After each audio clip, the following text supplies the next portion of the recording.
So here we have the Nissan Qashqai 1.6 DCI Techna automatic on a 17 plate.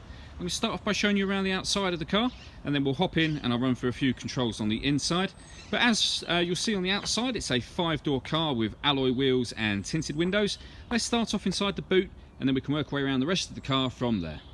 So you'll see as we approach the back of the car, we've got reversing sensors. This car's also got a 360 parking camera, which I'll show you when we're inside the car. 60-40 split folding rear seat and plenty of boot space, which is increased by the removal of these trays. They will either lift out in separate sections or you can remove them entirely altogether. So we're just going to work our way back round to the front of the car now, and then I'll hop in and run through some controls on the inside. But now that we've done a full circle of the car, you can see it's in wonderful condition the whole way round. Just before I climb in, I think it's well worth seeing the interior from this exterior point of view. As you can see, you benefit from full leather interior. The driver's seat is electrically adjustable. There really is a lot to run through on the dashboard of this car, so let's hop in and we'll do that now. Okay, so we're going to start with the dials. On the left-hand side, we've got the rev counter, and on the right-hand side, the speedometer with the fuel gauge. In the middle, you've got the trip computer, which displays the total miles of 15,049. And above that, you can see at the moment, it's a digital readout for the speedometer. You can change the information that's displayed there by using buttons on the left-hand side of the steering wheel. Above that, you've got 3 symbols that you may well be able to see just here.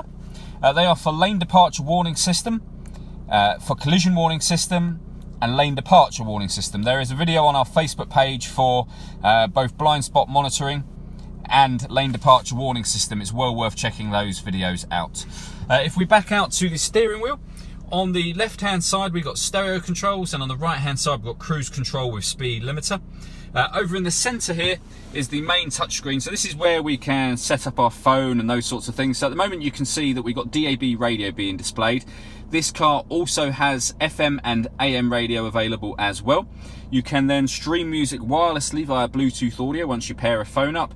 And you've got USB and auxiliary input as well, so plenty of ways to listen to music. The satellite navigation is also shown on this display. Again, there's a full video of that on our Facebook page, which I'd highly recommend watching. I mentioned when we were at the back of the car that this particular vehicle had a 360 reversing camera, or parking camera, which you can see there. So the reversing image is the one on the left.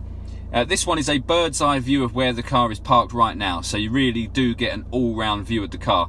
And it goes one step beyond that. If we press the camera button, you then have a front-facing camera and a front near side wheel view as well. So really, you can't miss anything when you're parking in this car. It all becomes very, very easy. And one extra push will give you a full reversing camera. Working our way down, we got the dual zone climate control. So you select the temperature independently on the right and left-hand sides of the car. Fan speed is adjustable in the middle. Air conditioning is on when that light is on, or just hit auto and the car will maintain those temperatures for you by adjusting the fan speed itself, which you can hear it doing now. And you simply override that by readjusting the fan speed. We've also got a proper heated front screen as well as the heated rear screen just over here as well, which is obviously useful for this time of year. Under there we have a 12-volt charging socket, as you can see, the electronic handbrake, the fully automatic gearbox. We then have driver and passenger heated seats, and all the way back in the central armrest we've got the auxiliary and USB input that I mentioned previously. All that leaves me to say is thank you for taking the time to watch this video. If you'd like to come and see the car in person and have a test drive, please feel free to call any of our MJA sites. We'd love to hear from you soon.